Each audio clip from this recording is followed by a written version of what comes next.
यहाँ साधना के लिए आए हैं, यहाँ सीखने के लिए आए हैं, और इसलिए अपने आप को साधिए। और आपको कल्पना होगी कि राजस्थान के बॉर्डर पर कितने टेम्परेचर में सीमा पर खड़े हुए सिपाही भारत माता की रक्षा करने के लिए तत्पर होते हैं। पंखे की ध्वनि इतनी जबरदस्त थी कि ताई बोल रही थी कि एक भी सत्य किसी के पास नहीं जा रहा, और आप सब आनंद की अनुभूति कर रहे हैं। मेरी बात आपको हो सकता है थोड़ी लगे, मैं कह सकता हूं आज यहां पर खड़े होकर के, क्योंकि जिस तरीके की प्रवृत्ति में देख रहा था इतनी देर से, कल जब वर्ग का समापन होगा तो बहुत मुश्किल काम है कि वर्ग में पीछे कौन कौन से आए थे ये भी कोई कार्यकर्ता बता पाए,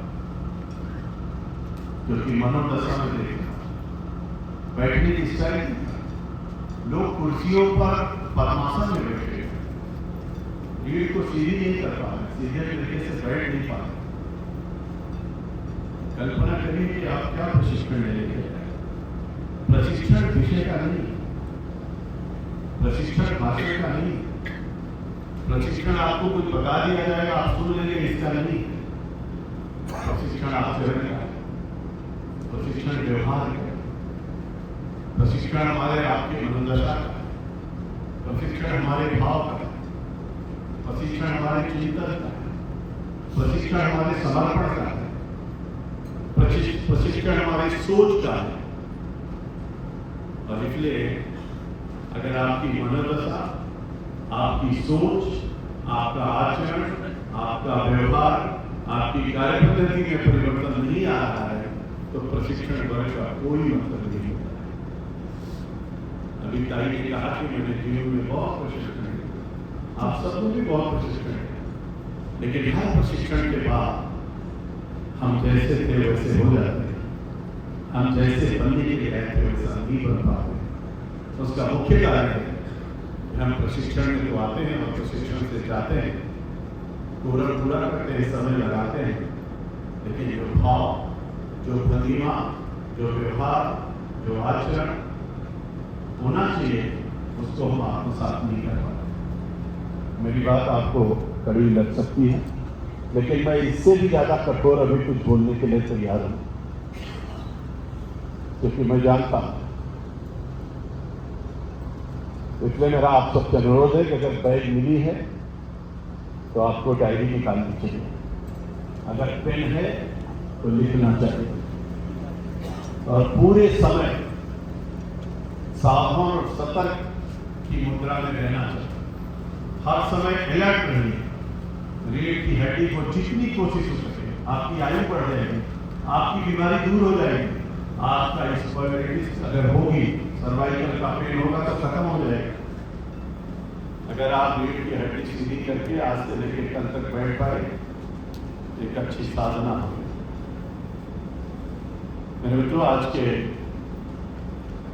पंडित दीनदयाल उपाध्याय प्रशिक्षण महावर्ग के इस इंदौर महानगर के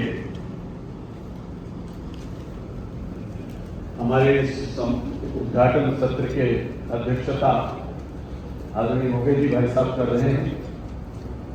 इनका अनुभव, इनका कुशल संगठनकर्ता के रूप में काम करना और समर्पित भाव से राष्ट्र सेवा में रह रहे हैं, ये सब चीजें हम लोग के लिए अनुकरणीय हैं। ताई जी अभी यहाँ से गई हैं, एक आदर्श सांसद के रूप में, लोकसभा अध्यक्ष के रूप में, जिन्होंने बहुत काम किया है, जिनको हम लोग श्रद्धा करते हैं, जिनको हम लोग सम्मान करते हैं, जिनको हम लोग आदर देते हैं, जिनसे हम लोग बहुत कुछ सीखने को मिलता है। उनके मन में भाव है कि हम शहर के वर्ग में तो रहेंगे, लेकिन ग्रामीण वर्ग में पहुंचना चाहिए। उस ललक के नाते आपको प्रणाम करते हुए अपनी मन की बात कह करके यहाँ से गई। मैं भी उनको बहुत आदर करता हूँ, उनको सम्मान करता हूँ। ऐसी आदरणीय सुमित्रा महाजन जी, हमारे संभाग के प्रभारी आदरणीय रणवीर रावत जी, हमारे मंत्री जी भी उनके साथ गए, तुलसी जी यहाँ पर आए थे, हमारे सांसद जो शालीनता और सज्जनता की प्रतिमूर्ति हैं, आदरणीय शंकर लालवानी जी, हमारे विधायक आदरणीय रमेश मिंदोला जी, हर समय हंसते और मुस्कुराते रहते हैं, शहर में एक अलग पहचान है उनकी। आदरणीय महेंद्र हडिया जी, हमारे विधायक, देखिए कितनी गंभीरता से सुन रहे हैं और बैठे हुए हैं। आदरणीय मधु वर्मा जी भाई साहब, हमारे विधायक। आदरणीय बहन श्रीमती मालिनी गौर जी, हमारे विधायक। आदरणीय श्री गोलू शुक्ला भैया, हमारे विधायक। आदरणीय श्री राजेश सोलंकी जी, जिला के प्रभारी, हमारे यहाँ के बहुत ही अच्छे और भारत के अंदर जिनका एक अलग स्थान इंदौर को मिला है जिनके कारण से, ऐसे आदरणीय पुष्पमित्र भार्गव जी महापौर, आदरणीय राकेश शर्मा जी हमारे वरिष्ठ उपाध्यक्ष हैं। हमारे अध्यक्ष की तबीयत खराब होने के कारण आज से अध्यक्ष की जगह पर अध्यक्षता कर रहे हैं आदरणीय राकेश जी। आदरणीय श्री अशोक अधिकारी जी, सह संयोजक प्रशिक्षण महाअभियान के। आदरणीय श्री रवि रावलिया जी, वर्ग के प्रभारी। आदरणीय सभी हमारे वरिष्ठ पदाधिकारीगण, सभी आदरणीय हमारे प्रतिनिधिगण, भाई और बहनों, जब कभी इंदौर आता हूं तो ऐसा लगता है कि भारत की सांस्कृतिक नगरी में आगमन हो रहा है। और आज तो एक विशेष दिन भी है और मुझको लगता है कि इंदौर शहर, इंदौर नगर, इंदौर जिला और हम सब के लिए इतनी बड़ी बात है कि डॉक्टर बाबा साहब डॉक्टर भीमराव अम्बेडकर की जन्मस्थली यहाँ और राजमाता से लोकमाता, पुणे श्लोका अहिल्याबाई होलकर की कर्मस्थली हो। और मैं समझता हूं कि सांस्कृतिक दृष्टि से जिन्होंने इस शहर को सजाया, बताया, बनाया और आज भी दुनिया के अंदर, भारत के अंदर, दुनिया के अंदर जो पहचान दिया है वो राजमाता से लोक माता तक की यात्रा करने वाली पुणे श्लोका अहिल्याबाई के श्री चरणों में मैं बार-बार सब उनको नमन करता हूँ। कल उनकी जन्म जयंती होगी। आज पूर्व संध्या पर हम लोग यहाँ पर पार्टी में लोग सोचते हैं, लोगों के मन में बहुत सारे भाव और विचार आते हैं, लेकिन वास्तव में एक राजा कैसा होना चाहिए, मन का भाव कैसा होना चाहिए, शौर्य कैसा होना चाहिए, साधना कैसी होनी चाहिए, समर्पण कैसा होना चाहिए, सेवा कैसी होनी चाहिए, सादगी कैसी होनी चाहिए, शौर्य भी हो, समर्पण भी हो, साधना भी हो, सेवा भी हो, सादगी भी हो, अध्यात्म भी हो, विचार भी हो और प्रभु के प्रति समर्पण भी हो और संस्कृति के प्रति प्यार हो और भारत माता से लगाव हो। ये सब चीज का समुच्चय कहीं देखना हो तो आप राजमाता, लोक माता, पुणे श्लोका अहिल्याबाई होलकर को देख सकते हैं। आपको साक्षात दिग्दर्शन हो जाएगा। आज का प्रशिक्षण उसी भाव से सफल हो जाता है कि कम से कम कल की जयंती। आप कल्पना करिए, आप इंदौर में, आप जाते के दर्शन करने के लिए खजाना गणेश जी का दर्शन करते होंगे, अन्नपूर्णा माई का दर्शन करते होंगे, विजयाश्री माता का दर्शन करते होंगे, रणवीर हनुमान जी का दर्शन करते होंगे, आलिया सरकार महाराज जी हनुमान जी का दर्शन करते होंगे। सभी दर्शनीय स्थलों पे आप जाते हैं, ऊर्जा प्राप्त करते हैं। हनुमान जी को ढाल और तलवार लिए हुए भारत में कहीं नहीं देख सकते। उनका दर्शन करके आप ऊर्जा से लबरेज हो जाते हैं, अन्नपूर्णा माई से सम्मान देते हैं और आप खजाना गणेश जी के पास जाते हैं तो चिंता मुक्त हो जाते हैं। लेकिन इन सबके दर्शन करने के बाद निकलते हैं और लोक माता अहिल्याबाई के श्री चरणों को जब प्रणाम करते हैं, आपके अंदर धमनियों में जो रक्त का संचार होता है वो अनुभव और अनुभूति से ही मिल सकता, वो कल्पना के परे। और इसलिए मैं समझता हूँ कि इंदौर के लिए हम सब लोग के स्वच्छ नगरी में हम लोग विराजमान 10 सालों से 2017 से 2017 से लेकर के 24 तक लगातार भारत के अंदर हम स्वच्छता का प्रथम पुरस्कार प्राप्त करें। ये हमारे सबके लिए गर्व और गौरव का विषय अद्भुत है। मैं सोचता हूँ तो मेरे मन में कभी कभी आता कि वास्तव में इतना सुंदर मित्रों, ये पंडित दीनदयाल उपाध्याय प्रशिक्षण महाअभियान के उद्घाटन सत्र में खड़ा यहाँ पर लिखा हुआ पंडित दीनदयाल उपाध्याय। ये पंडित दीनदयाल उपाध्याय क्यों लिखा है? प्रशिक्षण महाअभियान क्यों नहीं लिखा गया है? किसी दूसरे का नाम क्यों नहीं दिया गया?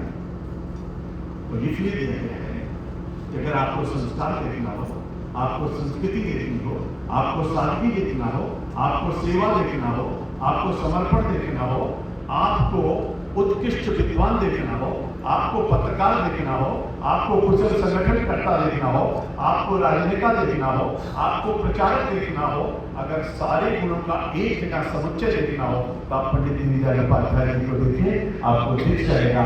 इसीलिए हमारे इस प्रशिक्षण अभियान का नाम दिया गया है पंडित दीनदयाल उपाध्याय। पंडित दीनदयाल उपाध्याय का नाम लेते ही वो सारे संस्कार हमारे अंदर आ जाते हैं, जिसका प्रशिक्षण लेने के लिए आप लोग यहाँ पर आए हो।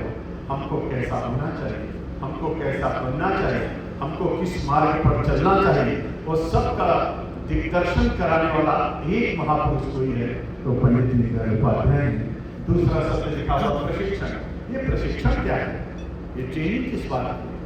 तो प्रा संस्कृत का वो शब्द है जिसको हम उपसर्ग कहते हैं।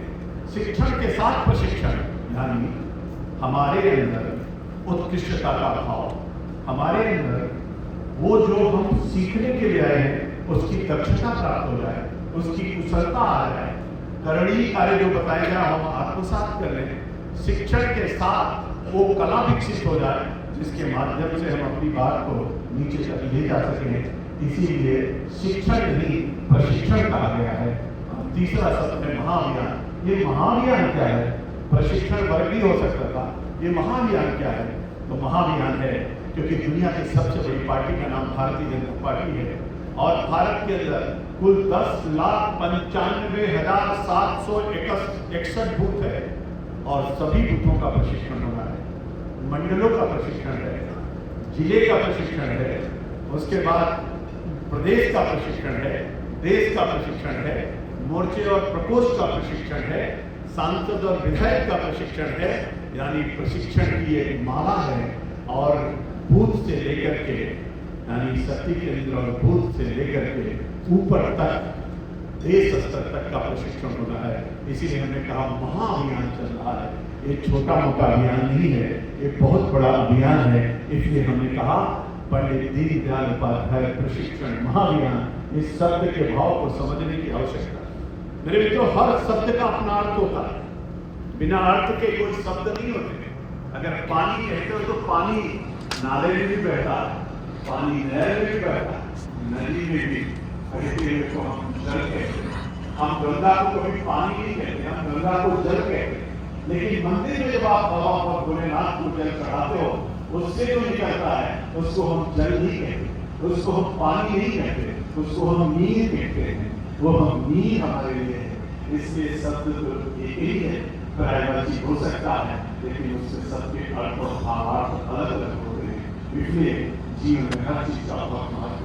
तो आप खड़े हो, अभी तारीख बोल रही, दो चीज लगे हुए डॉक्टर श्यामा प्रसाद मुखर्जी पंडित दीनदयाल उपाध्याय। क्योंकि सत्तूर रोहित संहिताओं को दर्शन के स्थापना होगी, डॉक्टर श्यामा प्रसाद मुखर्जी अध्यक्ष बनते हैं, पहला चुनाव 52 का होता है, 3 सीटें जीतते हैं। डॉक्टर भगवत घोष, डॉक्टर श्यामा प्रसाद मुखर्जी और ओंकारनाथ त्रिवेदी राजस्थान से 2 सीटें बंगाल से जीत करके आते हैं। सारे छोटे बड़े राजनीतिक दल मिल करके उनको एनडीए बनाते हैं, नेशनल डेमोक्रेटिक फ्रंट तैयार होता है, जिसको आज आपको क्या कहते हो? आप क्या कहते हो? आप क्या बोलते हो? एनडीए। उसी का नाम पहले था एनडीए, नेशनल डेमोक्रेटिक फ्रंट से आज नेशनल डेमोक्रेटिक अलायंस हो गया। और उस समय बना था डॉक्टर श्यामा प्रसाद उसके नेता चुने गए लोकसभा में खड़े हुए पहला भाषण करते हुए उन्होंने कहा, नेहरू जी, जम्मू कश्मीर भारत का अभिन्न अंग है, परमिट सिस्टम समाप्त कर दीजिए, वहां लोगों को जाने की अनुमति दीजिए। लेकिन जाने की अनुमति नहीं दी। डॉक्टर मुखर्जी ने कहा कि आपके काले कानून को तोड़ने के लिए मैं जा रहा हूँ। वो निकल पड़े। 8 मई 1953 को यात्रा प्रारंभ हुई। पंडित अटल बिहारी वाजपेयी उनके साथ थे। 11 मई 1953 को रानी नदी तट को क्रॉस करके जम्मू कश्मीर में प्रवेश किए। उनकी गिरफ्तारी हो गई। उन्होंने अटल जी से कहा, अटल जी जाइए और भारत को बताइए कि भले एक बंदी के रूप में क्यों न सही मैंने इनके काले कानून को तोड़ा है, अब कोई भी जम्मू कश्मीर आ सकता है। मेरे मित्रों, 22 जून 1953 को रात के 2:45 पर उनको इलेक्शन दिया जाता।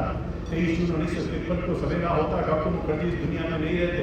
24 जून 1953 को उनका दाह संस्कार पश्चिम बंगाल में होता है और नारा लगता है, यहाँ पे बलिदान मुखर्जी, वहाँ कश्मीर हमारा है और जो कश्मीर हमारा है वो सारे का सारा है। विद्यार्थी परिषद ने नारा दिया, जम्मू हो बाटी, अपनी धरती अपनी माटी। मेरे मित्रों, यात्रा चलती रही। उसके बाद पंडित दीनदयाल उपाध्याय बराह में अध्यक्ष बने। जनसंघ के अध्यक्ष बने कितने दिन हुआ था? अभी 30 दिसंबर 1967 को अध्यक्ष निर्वाचित होते। 31 दिसंबर 1967 को उनका पहला भाषण होता है। 10 फरवरी 1968 को बरेली में भाषण करते हैं, पटना के लिए प्रस्थान करते हैं। जौनपुर के राजा उनको भोजन कराते हैं। जौनपुर और बनारस के बीच में उनकी हत्या कर दी जाती है। हाथ पैर को तोड़ करके मुगल सराय रेलवे स्टेशन के यार्ड में डाल दिया जाता है। 11 फरवरी 1968 का सवेरा होता है। पता चलता है कि पंडित दीनदयाल उपाध्याय हमारे बीच में नहीं है। मेरे मित्रों, एक की हत्या जेल में और दूसरे की हत्या रेल में कर दी जाती। लोगों को लगा जनसंघ समाप्त हो गया, लेकिन दिया चलता रहा, लोग मरते रहे, यात्रा चलती रही। अटल जी ने कमान संभाली, यात्रा आगे बढ़ी। मैं उसमें जाना नहीं चाहता हूँ, केवल याद दिलाने के लिए आपको बताया हूँ।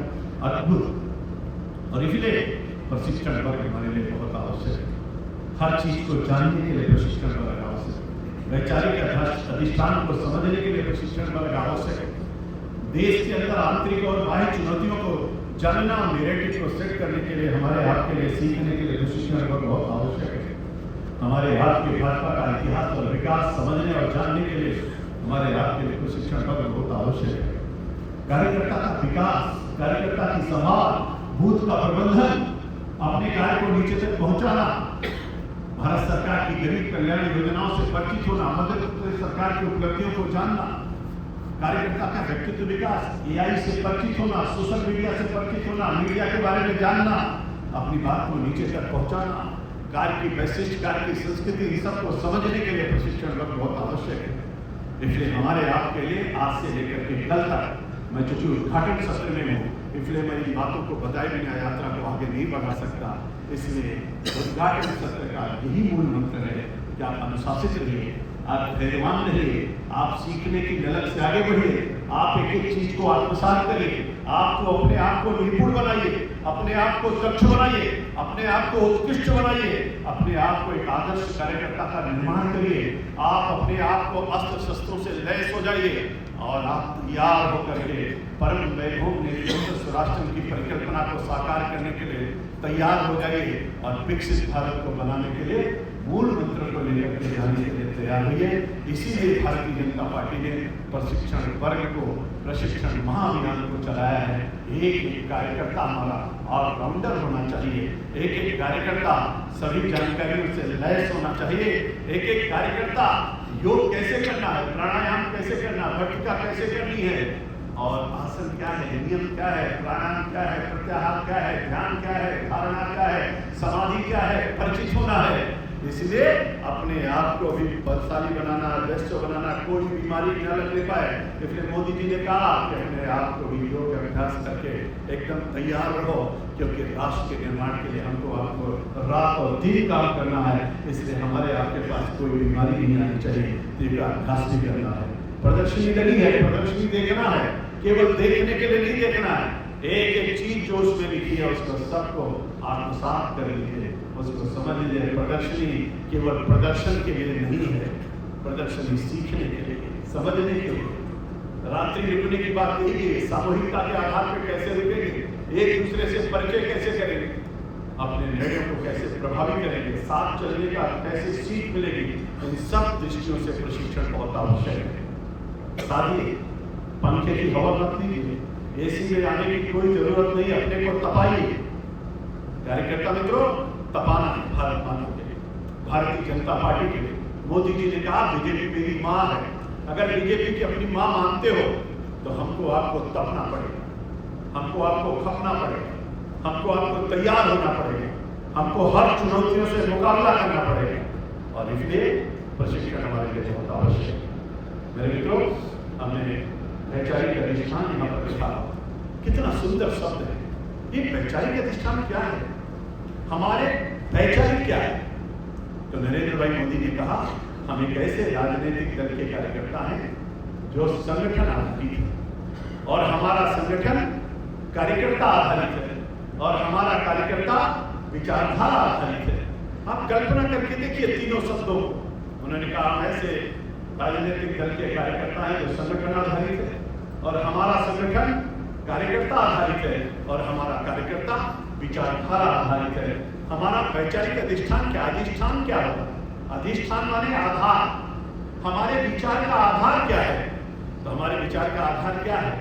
हमारे विचार का आधार है सबसे पहला सांस्कृतिक राष्ट्रवाद। हमारे विचार का आधार पंडित दीनदयाल उपाध्याय जी ने 1951 में जनसंघ की स्थापना हुई। फूलबाग में पहला सम्मेलन 1952 में हुआ और उसमें जो सबसे पहला प्रस्ताव पंडित दीनदयाल उपाध्याय ने प्रस्तुत किया, उस प्रस्ताव का नाम था भू सांस्कृतिक राष्ट्रवाद। भू सांस्कृतिक राष्ट्रवाद। आप कल्पना करके देखिए कि भू सांस्कृतिक राष्ट्रवाद के आधार पर उन्होंने कहा भू माने कौन? भू माने भारत, भू माने हमारी भूमि और संस्कृति माने क्या? हमारा आचार, हमारा व्यवहार, हमारी कार्य संस्कृति। और उन्होंने कहा कि हमारा राष्ट्रवाद यानी राष्ट्र हमारे लिए प्रथम है। राष्ट्र प्रथम की भावना से काम करते हुए यात्रा को आगे बढ़ाना। इसलिए हमने कहा कि हमारे वैचारिक अधिष्ठान का सबसे बड़ा आधार क्या है? हमारा भारत माता की जय। दूसरा आधार क्या है? सांस्कृतिक राष्ट्रवाद। तीसरा आधार क्या है? भू सांस्कृतिक राष्ट्रवाद का चिंतन। चौथा आधार क्या है? हमारा एकात्म मनोभाव। पांचवा आधार क्या है? हमारी पंचनिष्ठाएं।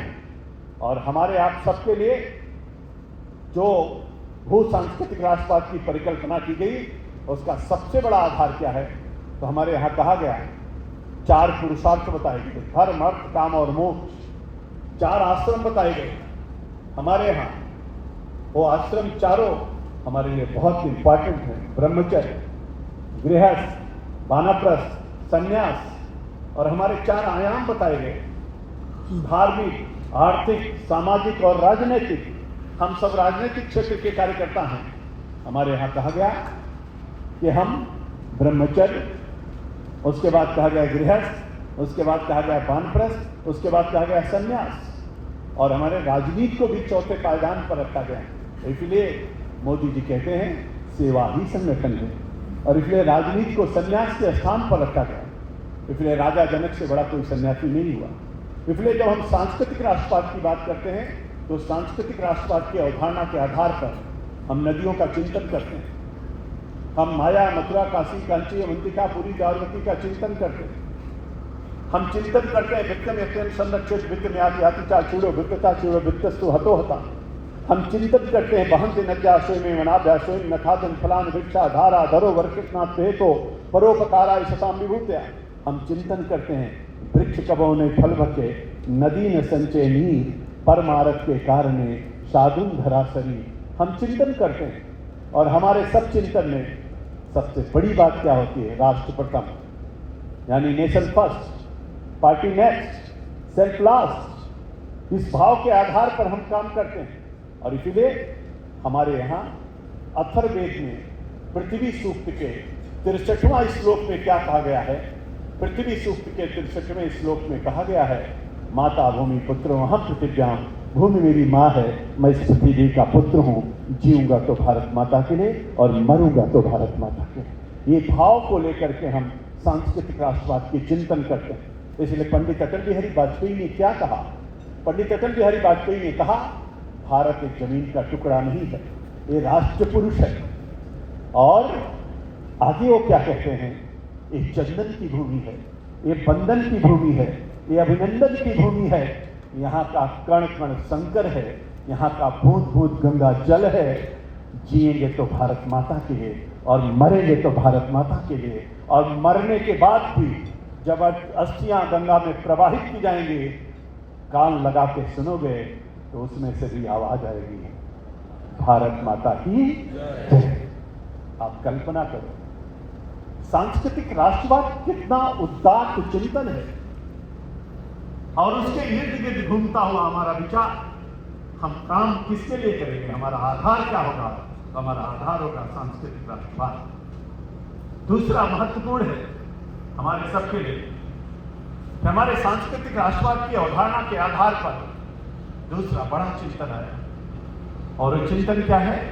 एकात्मानुवाद का दर्शन। एकात्मानुवाद के दर्शन के लिए पंडित दीनदयाल उपाध्याय जी ने 1964 में इसी मध्य प्रदेश की धरती पर ग्वालियर में जिसका प्रस्ताव बना, उस प्रस्ताव के स्वीकार किया गया और उस प्रस्ताव को अनुमोदित किया गया विजयवाड़ा के अधिवेशन 1965 में। एकात्मानुवाद को जब स्वीकार किया गया, आत्मसात किया गया, अनुमोदित किया गया, लागू किया गया, तो आप सब सोचते हो एकात्मानुवाद क्या है? घंटों का विषय है, लेकिन बहुत सूक्ष्म में आपको एकात्मानुवाद का दर्शन करा था, जो तदात्म स्थापित कर ले, जो सबको एक कर ले, जब सब में एक भाव देखे और उस भाव के साथ हर किसी का चिंतन करे, उसी को एकात्म भाव कहते हैं। इसलिए पंडित दीनदयाल उपाध्याय जी ने क्या कहा? पंडित दीनदयाल उपाध्याय जी ने कहा कि व्यक्ति से लेकर समष्टि तक, सृष्टि से लेकर परमेष्टि तक, जमीन से लेकर के आसमान तक, नदी से लेकर समुद्र तक, पहाड़ से लेकर पर्वत तक, बीज से लेकर के वृक्ष तक, पशु से लेकर के पक्षी तक, और बड़ी बात है आत्मा से लेकर के परमात्मा तक। आगे क्या कहते हैं? यह पिंडे तत् ब्रह्मांडे, जो पिंड में है वही ब्रह्मांड में है। आगे क्या कहते हैं? अद्भुत है उनका चिंतन। आगे वो कहते हैं हमारे आप सबके लिए, जो मेरे में है वही तेरे में है, जो तेरे में है वही मेरे में है। आगे क्या कहते हैं? आप कल्पना करके विचार करके सोचेंगे तो आपको लगेगा कि दुनिया की सर्वोत्तम जब पूंजीवाद साम्यवाद का बोलबाला था, पूंजीवाद, साम्यवाद और साम्राज्यवाद, इन तीनों पद्धतियों का जब बोलबाला था, तो उसमें से तीसरा एक रास्ता एकात्मानुवाद का ढूंढ करके पंडित दीनदयाल उपाध्याय जी ने निकाला। और कैसा निकाला? उन्होंने कहा कोई छूटे ना, कोई टूटे ना, कोई रह ना जाए, इसलिए सबका चिंतन करना, समग्रता के आधार पर चिंतन करना। और समग्रता के आधार पर चिंतन के लिए उन्होंने कहा कि मनुष्य का शरीर है, मनुष्य के शरीर में 4 महत्वपूर्ण चीजें हैं। एक है मनुष्य का तन। तन के लिए क्या चाहिए? अच्छा खाना चाहिए, बढ़िया कपड़ा चाहिए, चलने के लिए एसी गाड़ी चाहिए, रहने के लिए एसी चाहिए, एसी हॉल चाहिए, जरूरत पड़े तो पंखा भी चला लेना चाहिए। यानी ये सुख किसके लिए है? शरीर के लिए। आपने सुख का चिंतन किया, और ये सब आएगा कहां से? तो इसके लिए पैसा चाहिए।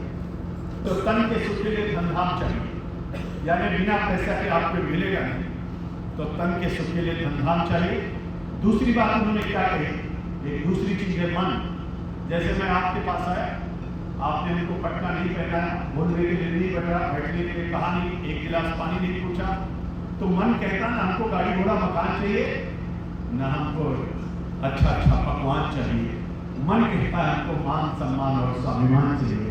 जब मान सम्मान स्वाभिमान मिलेगा तभी हमारी भूख मिटेगी।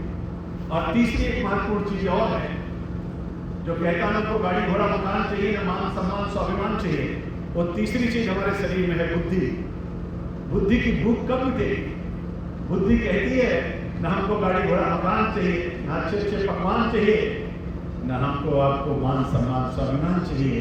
एक पागल आदमी को मंच पे बैठा के खूब माला पहना, उसको पता ही नहीं कि माले का मतलब क्या होता है, उसके लिए माला बेकार है। तो दीनदयाल उपाध्याय जी ने कहा कि बुद्धि के लिए ज्ञान चाहिए, तो तन के सुख के लिए धनधाम चाहिए, मन के सुख के लिए मान सम्मान स्वाभिमान चाहिए, तो बुद्धि के लिए ज्ञान चाहिए। एक चौथी चीज और शरीर में है, वो कहती है मेरी भूख तो न मान सम्मान स्वाभिमान से मिटेगी, न धनधाम से मिटेगी, और न ज्ञान से मिटेगी। वो चौथी चीज क्या शरीर में है? वो चौथी चीज है आत्मा। आत्मा कहती है ना आपको गाड़ी घोड़ा मकान चाहिए, न हमको अच्छे अच्छे पकवान चाहिए, न हमको मान सम्मान स्वाभिमान चाहिए, न हमको ज्ञान चाहिए। आत्मा कहती है मेरी भूख तो तब मिटेगी जब परमात्मा से मिलन होगा। यानी तन के सुख के लिए धन धाम चाहिए, मन के सुख के लिए मान सम्मान स्वाभिमान चाहिए, बुद्धि के लिए ज्ञान चाहिए, तो आत्मा के लिए भगवान चाहिए। जब चारों चीजों का समुच्चय होता है तब व्यक्ति के जीवन में सुख मिलता है। इसीलिए पंडित दीनदयाल उपाध्याय ने आगे क्या कहा? उन्होंने कहा कि व्यक्ति है, व्यक्ति का परिवार है। उन्होंने कहा अलग अलग करके नहीं देख सकते। व्यक्ति एक अपने आप में व्यक्ति है, और व्यक्ति से जुड़ा हुआ परिवार है, परिवार से जुड़ा हुआ समाज है, समाज से जुड़ा हुआ प्रदेश है, प्रदेश से जुड़ा हुआ देश है, देश के बाद हम राष्ट्र की कल्पना करते हैं। और इन सब की आत्मा, जो राष्ट्र की आत्मा जिसको कहते हैं, उसको दीनदयाल उपाध्याय ने चिति शब्द से संबोधित किया। चिति एक बहुत उत्तात्म शब्द है, जिसका जैसे आत्मा का परमात्मा से मिलन होता है तो सुख की प्राप्ति होती है, वैसे राष्ट्र की चिति कहती है जब तिरंगा दुनिया में लहराएगा, विश्व के पद पर हम पहुंचेंगे, फिर से सोने का चिड़िया बनेगा, तब जो सुख भारत माता का जो चित्र लगा है, जिसको हम आप पुष्पांजलि करते हैं, जो हम वंदे मातरम का गीत गाते हैं, जो हम राष्ट्रगान को गाते हैं, जो हम अपने मन में भाव रखते हैं, जो आपको अथर्ववेद की लाइन माता भूमि पुत्र वहां ज्ञान का भाव जगाते हैं, जिसमें हम आप कहते हैं सवेरे उठते हैं तो हाथ का दर्शन करो, लक्ष्मी कर सरस्वती कर दे दो गोविंदा, प्रभात कर दर्शन करो। आप कहते हो स्नान करते समय गंगा से सरस्वती चाहे गोदावरी नर्मदा से कावेरी लक्ष्मी सन्निधि का पाठ करो। आप कहते हो निकलो तो सूर्य को जल चढ़ाओ, आदि नमोस्तुभ्यं कृष्ण भास्कर दिवाकर नमोस्तुभ्यं प्रभाकर नमोस्तुते बोलो। ये सब भाव क्या है? सांस्कृतिक अवधारणा के मूल तत्व है, उससे जुड़ करके उस भाव के साथ देखना। इसलिए पंडित दीनदयाल उपाध्याय का अंत्योदय, अंतिम व्यक्ति का उदय। इसीलिए पंडित दीनदयाल उपाध्याय ने कहा देखिए, व्यक्ति परिवार समाज राष्ट्र मानवता विश्व परिदृष्टि ये लिखा हुआ, मैं सारी बात आपको बता चुका हूँ। और वृत्त कैसे बना हुआ आप देखिए उसको, तो आपको इसमें भी अलग अलग नहीं है, लेकिन साम्राज्यवाद में सब अलग अलग है, पूंजीवाद में सब अलग अलग है, साम्यवाद में सब अलग अलग है, लेकिन एकात्मवाद में सब एक है। इसीलिए कुरुक्षेत्र में खड़े होकर के भगवान कृष्ण ने गीता का उपदेश दिया, अर्जुन को एक नया मार्ग दिखाया। तो राजनीतिक क्षेत्र में खड़े होकर के पंडित दीनदयाल उपाध्याय जी ने राजनीति का एक तीसरा मार्ग, एकात्मवाद का दर्शन दिया। मेरे मित्रों, जब ये बात मैं कहता हूँ तब आपको पता चलता होगा, और व्यक्ति से लेकर समाज तक की एकात्मता का भाव प्रदर्शित करना होगा।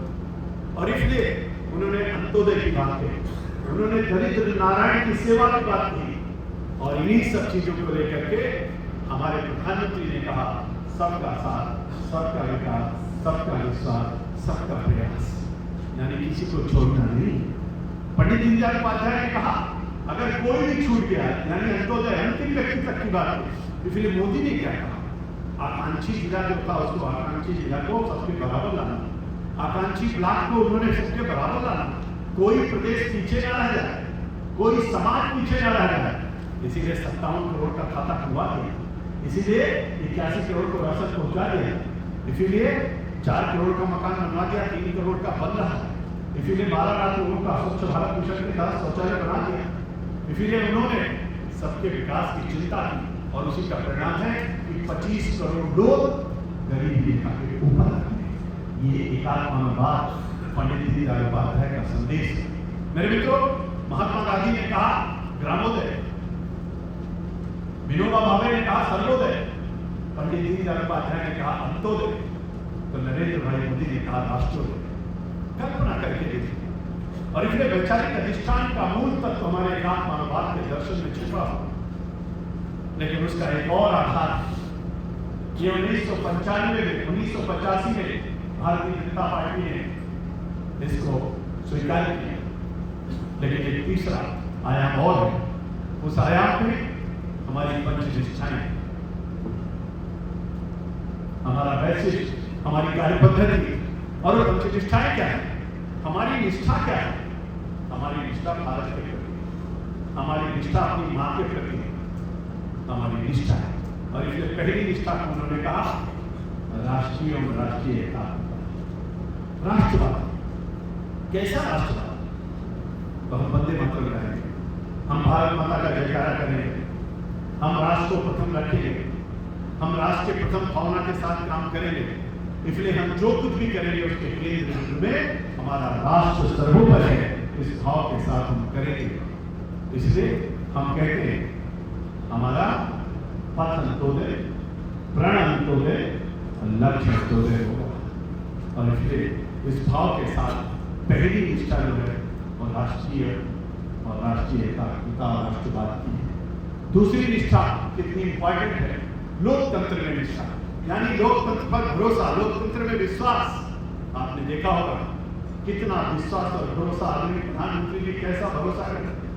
उन्होंने कहा, प्रधानमंत्री जी ने चुन करके आए तो उन्होंने लोकतंत्र को, पार्लियामेंट को मंदिर माना, लेट करके पार्लियामेंट को प्रणाम किया और वहां से उठे तो उन्होंने भारत के संविधान को प्रणाम किया। भारत के संविधान को प्रणाम करके भारत के लोगों को और दुनिया को संदेश दिया, दुनिया का सबसे बड़ा लोकतांत्रिक देश भारत है और भारत का राष्ट्राध्यक्ष, भारत का प्रधानमंत्री लोकतंत्र में निष्ठा और विश्वास रखते हुए पार्लियामेंट को भी प्रणाम करता है और संविधान को भी प्रणाम करता है। और प्रणाम करके हमारे लोकतंत्र के जितने आयाम हैं उन सब आयामों को लागू करते हुए भारतीय जनता पार्टी में बूथ अध्यक्ष से लेकर के राष्ट्रीय अध्यक्ष तक का निर्वाचन लोकतांत्रिक प्रक्रिया के आधार पर होता है। हमारे यहाँ सत्ता का विकेंद्रीकरण है। हम कहते हैं राष्ट्र का राष्ट्रीयकरण हो, हम कहते हैं जनता का राष्ट्रीयकरण हो, राष्ट्र का श्रेणीकरण हो, सशक्तिकरण हो, और सबसे बड़ा आयाम है कि प्रजातंत्र का विकेंद्रीकरण हो और लोकतांत्रिक मूल्यों के आधार पर संगठन से लेकर के सरकार तक उसमें निष्ठा हो और इस आधार पर हम अपने लोकतंत्र के मूल्यों पर आधारित राजनीति को आगे बढ़ाते हैं। तीसरी महत्वपूर्ण बात है, हम कहते हैं गांधीवादी समाजवाद, जिसको हम समझता कहते हैं, जिसमें हम समाज के लोगों को समान अवसर की बात करते हैं, जिसमें हम लोग सोचते हैं शोषण मुक्त समाज। जब हम शोषण मुक्त समाज की बात करते हैं तो सबको समान अधिकार मिले, सबको समान चीजें पहुंचे। और इसीलिए मोदी जी की जितनी योजनाएं हैं उन सब योजनाओं को आप देखोगे तो बिना भेदभाव किए हुए हर किसी तक समान रूप से, शोषण किसी का नहीं और पक्षपात भी किसी का नहीं, समान दृष्टि से उन योजनाओं के माध्यम से लोगों को लाभान्वित करते हुए हमारी निष्ठा समाज के सभी वर्गों में है, किसी का शोषण नहीं होने देंगे, सबको समान रूप से चीजें प्राप्त हो उसकी व्यवस्था करेंगे। उस भाव के आधार पर उन्होंने तीसरी निष्ठा कही। और चौथी निष्ठा बहुत इंपॉर्टेंट है, वो क्या है, पंथ निरपेक्षता, सर्वधर्म समभाव, सभी धर्मों का समान आदर होगा, तुष्टीकरण किसी का नहीं होगा, लेकिन जो पिछड़ गया, जो टूट गया, जो रह गया, जिसको खंडित किया गया उसका पुनर्निर्माण होगा। इसीलिए तो भगवान श्री राम का भव्य मंदिर बन गया, इसीलिए तो बाबा विश्वनाथ का कॉरिडोर बन गया, इसीलिए तो महाकाल बन गया, इसीलिए तो चारों धाम की चर्चा चल रही है।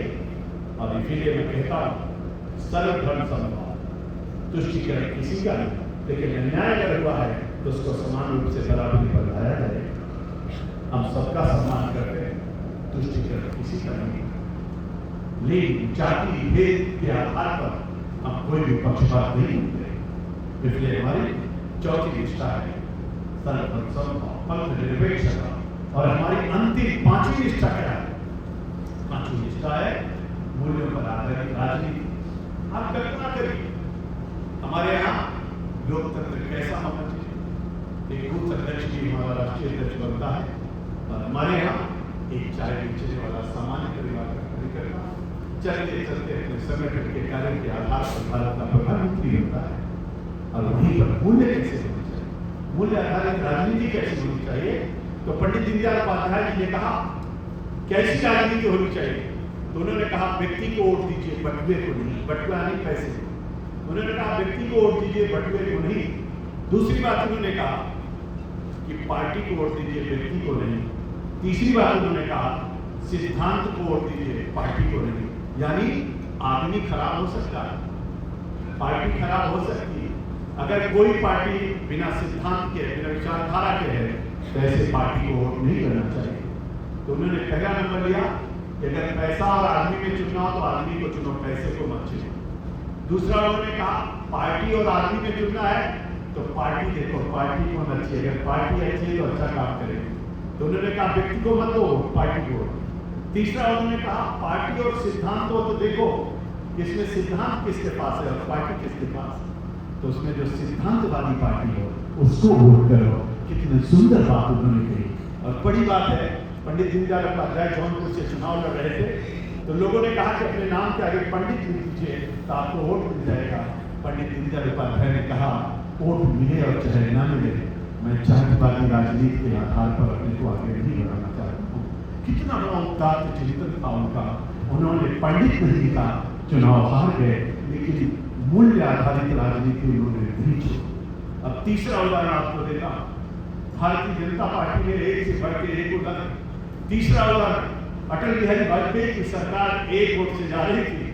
बहुत लोगों ने आकर के उनको सुझाव दिया, एक वोट मिलने के देने के लिए लोग तैयार थे, लेकिन राजनीति में जो खरीद और फरोख्त होती है उसके आधार पर आदरणीय अटल जी ने तय किया कि मैं तो चिमटे से भी ऐसी राजनीति छूना पसंद नहीं करूंगा, मैं त्यागपत्र देने जा रहा हूं, ऐसी राजनीति को मैं ठोकर मारता हूं।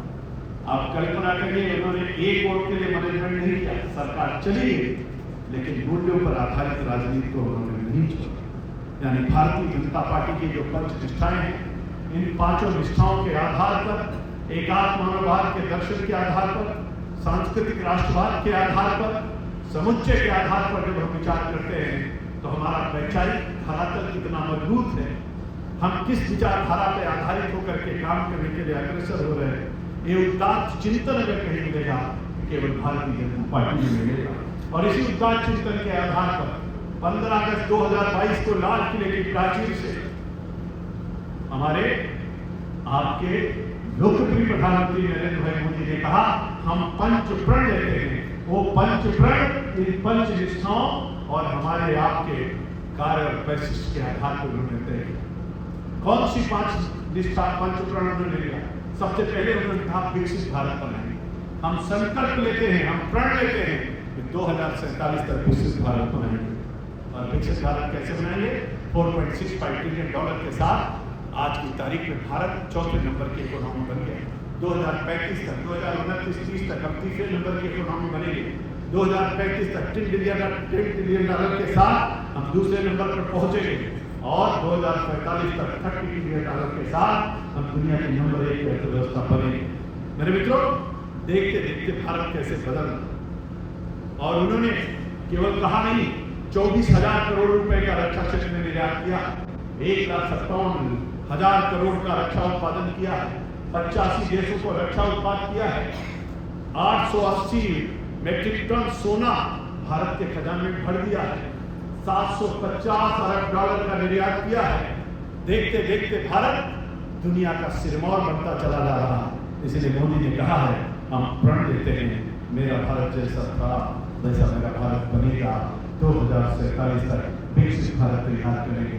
दूसरी बात क्या कहते हैं? मैंने अभी शुरू में बताया, दूसरी बात बहुत महत्वपूर्ण बात कहते हैं। वो महत्वपूर्ण बात क्या है? उन्होंने कहा कि हम लोग विदेशी मानवीयों से मुक्त कराएंगे। यानी इंडिया गेट पर जाल पंचम की प्रतिमा लगी थी, उसको हटा दिया और वहां पर नेताजी सुभाष चंद्र बोस की प्रतिमा लगा दी। 7 एस्ट्रोस जो प्रधानमंत्री आवास है, वो रोड जो है उसका नाम बदल करके उन्होंने लोक कल्याण मार्ग और लोक कल्याण भवन दिया। हमारे प्रयागराज जिसका नाम इलाहाबाद था उसको प्रयागराज कर दिया। फैजाबाद जिसका जहां अयोध्या वो हमको अयोध्या कर दिया। नेवी के जहाज पर जो ध्वज लगा था उसमें अंग्रेजों का चिन्ह लगा हुआ था, मोदी जी ने उसको हटा के छत्रपति वीर शिवाजी की मोहर का चिन्ह लगा के नेवी का पताका बना दिया। सभी विदेशी मानवीयों से मुक्त कराना है। तीसरी उन्होंने महत्वपूर्ण बात कही, उन्होंने कहा एकता और एकजुटता। सरदार वल्लभ भाई पटेल की प्रतिमा लगा दिया, लोहा और मिट्टी इकट्ठा कर लिया, दुनिया की सबसे बड़ी प्रतिमा लग गई। रन फॉर यूनिटी यानी भारत की एकता का दौड़ उन्होंने करा दिया। एक अद्भुत संयोग है। उन्होंने कहा है धारा 370 समाप्त हो गई, 35 से समाप्त हो गई, एक भारत श्रेष्ठ भारत बन गया और उसका सबका उदाहरण उन्होंने प्रस्तुत किया। और चौथी बात उन्होंने कहा विरासत से विकास। जो अभी मैं बोल रहा था, विरासत से विकास कैसे होगा? भगवान राम का मंदिर बनेगा, 5,500 मंदिरों में काम चलेगा, नमामि गंगे की परियोजना चलेगी, नदियों का उद्धार होगा, चारों धामों का सर्किट तैयार होगा, राम सर्किट, विश्व सर्किट, जैन सर्किट, बौद्ध सर्किट बनेगा, सांस्कृतिक उत्थान की नीतियों को लेकर के चलेंगे, वैचारिक आधार पर हमारी भारत की विचारधारा पूरी दुनिया के अंदर पहुंचेगी। इस अद्भुत क्रांति के साथ उन्होंने कहा विरासत भी होगा और विकास भी होगा। और चौथा उदाहरण, जो महत्वपूर्ण उदाहरण, नागरिक कर्तव्य का बोध, जो भी आपको मैंने बताया, हमारे सबके अंदर राष्ट्र प्रथम की भावना को लेकर नागरिक कर्तव्यों का बोध। मेरे मित्रों, आप कल्पना करो, मैं इंदौर में खड़ा हूं और ये जो सांस्कृतिक राष्ट्रवाद का विषय है, जो वैचारिक अधिष्ठान है, उसका चीता चाकता नमूना देखना हो तो भारत में अगर उसका केंद्र बिंदु कहीं मिलेगा, तुम्हारा इंदौर मिलेगा। अहिल्याबाई का नाम मैंने लिया, राजमाता से लोक माता की यात्रा मैंने बताई, पूर्ण श्लोका की बात बताई। अभी आपको मैं बताता हूँ 3-4 घटनाएं। आज आप स्वयं सहायता समूह की बात करते हो, अहिल्याबाई ने उस समय महिलाओं के उत्थान के लिए, सशक्तिकरण के लिए, माहेश्वर की साड़ी के निर्माण के लिए स्वयं सहायता समूह का निर्माण किया। जो विधवा महिलाएं सेना उनको काम में लगाने की व्यवस्था किया, बड़ी बात थी। उन्होंने सैनिकरण किया, उन्होंने सशक्तिकरण किया, उन्होंने महिलाओं की शिक्षा की व्यवस्था किया, शिक्षण संस्थान चलाए। और बड़ी बात है, जो हम सांस्कृतिक संस्कृति की बात कर रहे हैं, इंदौर से बैठ करके अपने गूगल में जरा सर्च करके देखो कि इंदौर से सोमनाथ की दूरी कितनी है, तो गूगल बताएगा यहाँ से 782 किलोमीटर दूर हमारा सोमनाथ है। और यहीं से सर्च करके देखो कि यहाँ से रामेश्वरम कितना दूर है, तो आपको पता चलेगा 1918 किलोमीटर दूर रामेश्वरम है। और यहाँ से बैजनाथ कितना दूर है, तो आपको पता चलेगा 1395 किलोमीटर बैजनाथ दूरी है। और यहाँ से हमारे जगन्नाथपुरी कितना दूरी है, 1280 किलोमीटर दूर जगन्नाथ है। और यहाँ से बद्रीनाथ कितना दूर है, यहाँ से काशी कितना दूर है, तो पता चलेगा 960 किलोमीटर दूर है। यहाँ से अयोध्या कितना दूर है, 1000 किलोमीटर दूर है। आप कल्पना करके देखो, आज से 300 साल पहले कितनी सड़क थी, कितने पुल थे, कितने रास्ते थे, और क्या क्या था, मुगलों ने तोड़ा था, मुगलों के रहते रहते राजमाता ने, अहिल्याबाई ने, पूर्ण श्लोका ने उन्हीं की आंखों के सामने सारे मंदिरों का जीर्णोद्धार कर दिया। 3175 मंदिरों का जीर्णोद्धार कर दिया। ये फिल्म बताए थे, देखते हैं, बोल दीजिए उनको, हम तो बोल देंगे अब क्या है। कल्पना के परे है। धन्य है राजमाता, धन्य है पूर्ण श्लोका, धन्य है अहिल्याबाई। हाँ, वहाँ पे जहाँ पे बैठक है वहीं आ जाए, वहाँ बुलवा देंगे। आज से 300 साल पहले उन्होंने किया। जिस वैचारिक प्रतिष्ठान की बात हम आप कर रहे हैं, उसका सूत्रपात अगर कहीं से हुआ, इसी धरती से हुआ, इसलिए मैं गौरवान्वित हूँ, मुझको खुशी है कि निश्चित रूप से उसका लेकर आगे बढ़े। समय हो रहा है, लेकिन ये जो पंचप्राण हम बताए, इसी पंचप्राण के आधार पर पंच परिवर्तन भी परिवार संगठन ने कहा है। क्या है पंच परिवर्तन? तो उन्होंने कहा कुटुंब का प्रबोधन करो, यानी परिवार को देख करो, विघटन नहीं होना चाहिए, बातचीत करो, संवाद करो, वेशभूषा करो, खान पान में एक करो, एक टेबल पर बैठो, एक साथ रहो, एकता का भाव प्रस्तुत करो। जो भी पंडित दीनदयाल उपाध्याय जी ने व्यक्ति कहा, व्यक्ति के बाद परिवार कहा, परिवार है कहाँ, परिवार टूटने न पाए, उसको जोड़ लो, क्योंकि सबसे बड़ी मजबूती परिवार से मिलती है। दूसरी महत्वपूर्ण बात क्या कहा उन्होंने? कहा सामाजिक समरसता हो, समाज में एकजुटता हो, सबको मिला जुला के करो। और इसका उदाहरण कुंभ में सफाई कर्मचारियों को पैर धुल करके आदरणीय मोदी जी ने प्रस्तुत किया। उन्होंने काशी विश्वनाथ में भोजन किया, उन्होंने राम के मंदिर में काम करने वाले कर्मचारियों पर पुष्प वर्षा किया।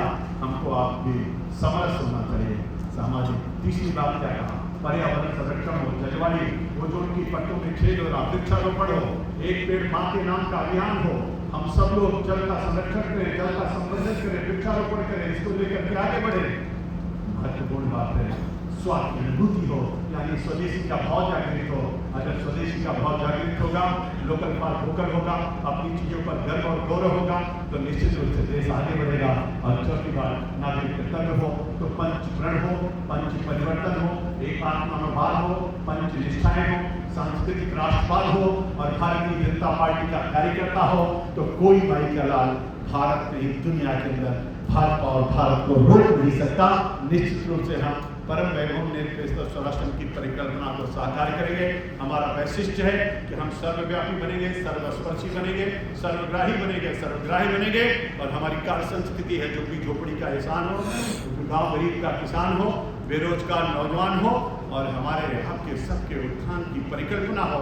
इस आधार पर आज से लेकर के कल तक हम अपने प्रशिक्षण वर्ग में आत्मसात करते हुए अपनों को एकात्म करते हुए, अपने आप को तदात्म स्थापित करते हुए, अपने आप को सभी विषयों पर चिंतन और मनन करते हुए अपने आप को परिपक्व, कुशल, उत्कृष्ट कार्यकर्ता का भाव पैदा करते हुए हम लेकर के चलेंगे। साथ चलने का इरादा जब जमा हो जाएगा, आदमी भी आदमी का कारवां बन जाएगा। तू किसी के पांव के नीचे तो रख थोड़ी जमीन, तू भी नजरों में किसी के आसमां बन जाएगा। और इसलिए आंसुओं को पोंछना कुछ और बात है, आंसुओं को बांटना कुछ और बात है, खाइयों पे पुल बनाना कुछ और बात है, खाइयों को बांटना कुछ और बात है, और संगठन से लाभ लेना कुछ और बात है, संगठन के काम आना कुछ और बात है। हम लोग इस भाव के साथ चलेंगे, इसके बाद आगे बढ़ेंगे, मन को बड़ा करेंगे, सामूहिकता के आधार पर काम करेंगे। और अटल जी ने कहा है, छोटे मन से कोई बड़ा नहीं होता और टूटे मन से कोई बड़ा खड़ा नहीं होता। इस भाव के साथ हम लोग अग्रसर की भूमिका में बढ़ते रहेंगे। इसलिए पंडित दीनदयाल उपाध्याय जी ने कहा, कार्यकर्ता निर्माण से संगठन निर्माण और संगठन निर्माण से राष्ट्र निर्माण की परिकल्पना को हम साकार करेंगे। आप सबको ढेर सारी शुभकामनाएं, बहुत बहुत बधाई। मैं इस उद्घाटन सत्र में आज के इस प्रशिक्षण महाअभियान का उद्घाटन करते हुए आप सबको ढेर सारी शुभकामनाएं करते हुए आप सबको कहूँगा, इस सामूहिकता के आधार पर ही सारा काम हो सकता है। क्योंकि दिया जला रहा था तो याद आ रहा था कि अगर इसमें से एक चीज हटा दें तो दिया जलेगा नहीं। बाती होना जरूरी है, घी होना जरूरी है, पात्र होना जरूरी है, माचिस होना जरूरी है, लेकिन इन चारों चीजों के बाद, चारों चीजों में तब भी दिया नहीं जलेगा। क्यों नहीं जलेगा? क्योंकि ऑक्सीजन के बिना दिया नहीं जल सकता। यानी स्वच्छ वातावरण होना बहुत जरूरी है। हम पवित्र और स्वच्छ वातावरण बनाएंगे, अच्छे मन और भाव से चलेंगे। इसलिए शुभ करो कल्याण मार्ग संपदा से आशा दीपक ज्योति नमोस्तुते, दीपक ज्योति ब्रह्मा दीपक ज्योति नादा दीपक बाबा दीपक ज्योति नमोस्तुते। आप सबको ढेर सारी शुभकामनाएं। पवित्र काम में आप सब लोग लगे हैं।